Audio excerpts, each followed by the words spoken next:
9:18 vamos a tomar contacto con un internacionalista que conocemos muy bien aquí en RPP. Se trata del historiador Ariel Segal, que se halla en la Florida, en Estados Unidos, porque queremos que nos explique qué está pasando en Afganistán, país asiático en el cual la ONU aprobó una guerra legal, la diferencia de la guerra de Irak. Esta fue votada por la ONU el año 2001 y es por eso que Estados Unidos atacó Afganistán junto a la Unión Europea y otros países que colaboraron ahí para sacar del poder a una secta fanática que alojaba al saudita Osama Bin Laden y que se había vuelto responsable de los atentados cometidos en Washington y Nueva York. 20 años después de la invasión legal de la ONU, estamos ante una situación totalmente inesperada, que es que se ha ido retirando. Al cabo de 20 años, la Fuerza Armada norteamericana y los talibanes han vuelto a capturar la capital de Afganistán, que es Kabul. Ariel Segal, muy buenos días. Sí, buenos días, Fernando. Es correcto, es un momento muy triste porque hace 20 años aproximadamente se estaba de alguna manera celebrando que a este grupo radical estaba sometiendo a la sociedad afgana a un régimen absolutamente fanático, prohibiendo a las mujeres trabajar, matando a disidentes que no se apegaran a su visión del Islam, controlando de una manera teocrática, basada en la religión, a ese país. Fueron tumbados por los norteamericanos a raíz, como tú lo has contado, de los atentados del 11 de septiembre del 2001, porque ellos alojaron a Al-Qaeda, a los responsables de esos atentados, y se trató durante 20 años de implementar un gobierno con ayuda occidental, europea, incluso rusa, incluso China, no es solamente occidental, para volver a darle los mínimos derechos humanos a su población, para pacificar la región. Pero los talibanes lamentablemente nunca desaparecieron, simplemente se agruparon en lugares más difíciles de ser capturados, porque Afganistán es un país, Afganistán es un país lleno de montañas, de grutas, de cuevas, etcétera.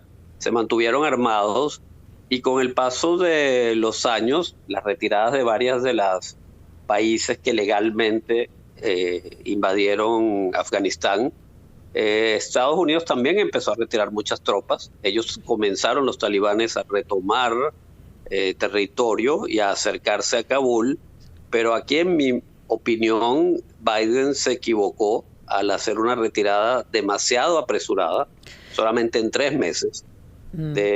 Ahora, entiendo que Ariel, ¿cómo está? Entiendo que esta decisión comienza desde la época, digamos, de Trump, y que finalmente la ejecuta Biden, pero adicionalmente al error político de Estados Unidos, un error de inteligencia gigantesco, porque 24 horas y Kabul está tomada por los talibanes, es decir, algo que a la inteligencia del mundo se le ha ido de las manos.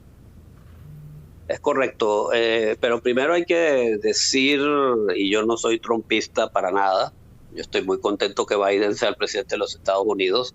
Hay que decir que Trump lo intentó con negociaciones entre el gobierno de Afganistán y líderes talibanes. Y cuando vio que los talibanes no eran serios en su objetivo de tratar de hacer un gobierno de unidad nacional, decidió no hacer la retirada. Biden, esas negociaciones no les hizo caso, que se estaban llevando en Qatar, y decidió, probablemente por un tema simbólico, de que en pocos días, el 11 de septiembre de este año, se cumplen 20 años de esos infames atentados que hubo en Nueva York y Washington. Decidió apurar la retirada, no se hizo de manera negociada. Y sí, efectivamente, no es un error solo a nivel político de presidente, es un error de los servicios secretos norteamericanos, de quizás otros servicios secretos que trabajan con ellos. Ellos calculaban que la llegada de los talibanes a Kabul iba a tomar por lo menos 3 meses. No llegó ni a ser 3 días. Es un error probablemente tan grave como el no haber detectado a tiempo los atentados de 2001. Claro. Sí, a nivel de inteligencia, o probablemente tan grave también, y esto es lo que me parece a mí todavía un enigma, tan grave como cuando Obama retiró también de manera muy rápida las tropas de Irak. ¿Y qué ocurrió en Irak? Que el vacío de poder causó el surgimiento de este grupo que es peor que los talibanes, que se llama el Estado Islámico.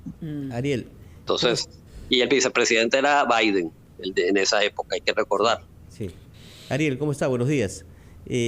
¿Se puede considerar esta decisión y todo lo que está ocurriendo en estos momentos en Kabul, la capital de Afganistán, como una de las mayores derrotas en la historia de los Estados Unidos, como lo ha dicho el propio Donald Trump? ¿Y a qué factores atribuye usted el rápido avance de los talibanes, de las fuerzas talibanes, al margen obviamente del tema estrictamente militar, ¿no?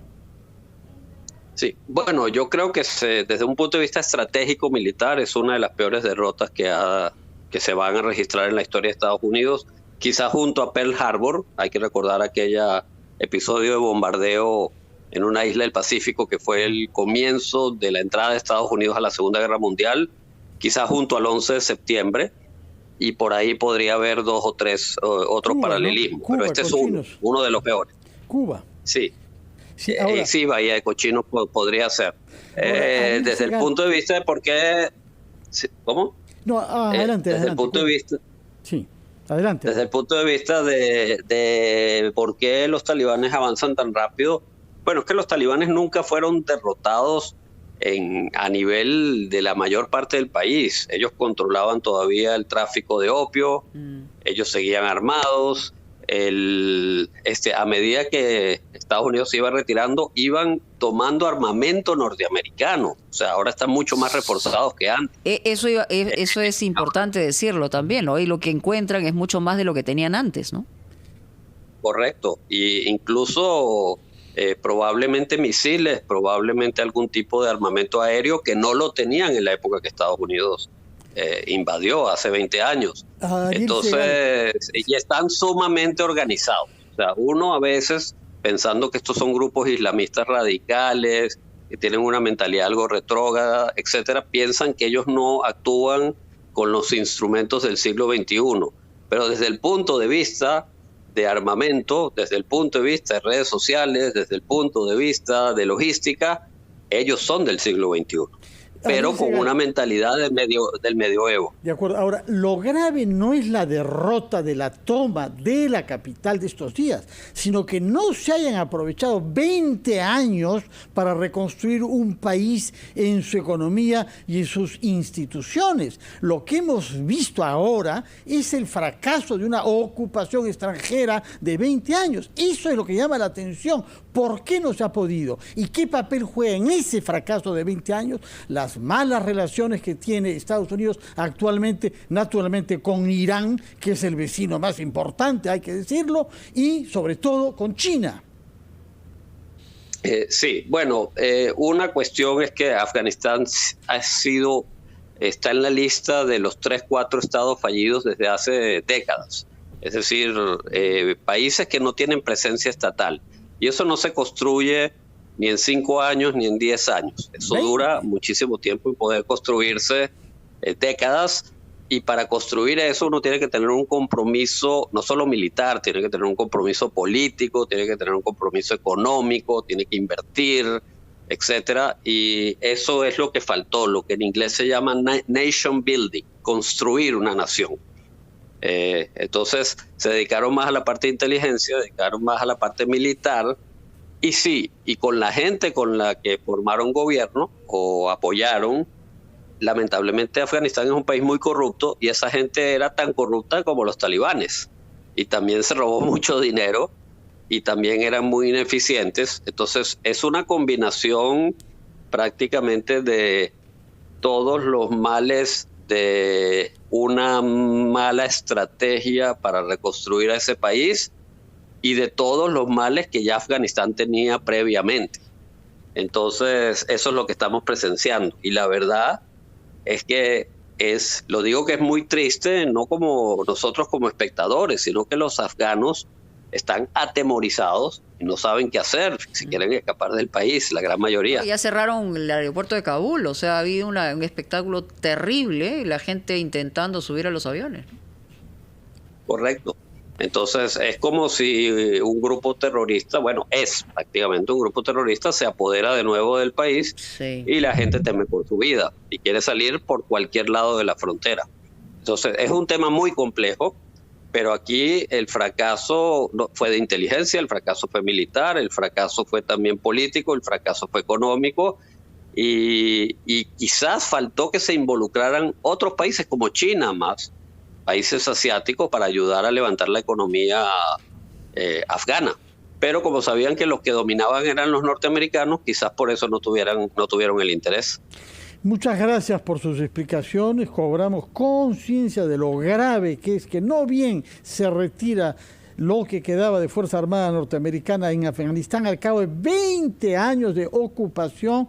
Resultado, se vuelve a lo mismo que se tenía hace 20 años, un grupo fanático, intolerante, religioso, que prohibió escuchar radio, que prohibió el fútbol, que prohibió la música y que obligó a las mujeres a vivir ocultas tras telas que le cubrían el rostro y el cuerpo. Ciertamente. Estamos ante una situación, como usted dice, triste, Ariel Segal. Muchas gracias por ayudarnos a comprenderla en toda su tragedia. Muy buenos días y muchas gracias. Son las 9:30 en punto, titulares de la media hora, y luego retomamos nuestras entrevistas en Ampliación de Noticias.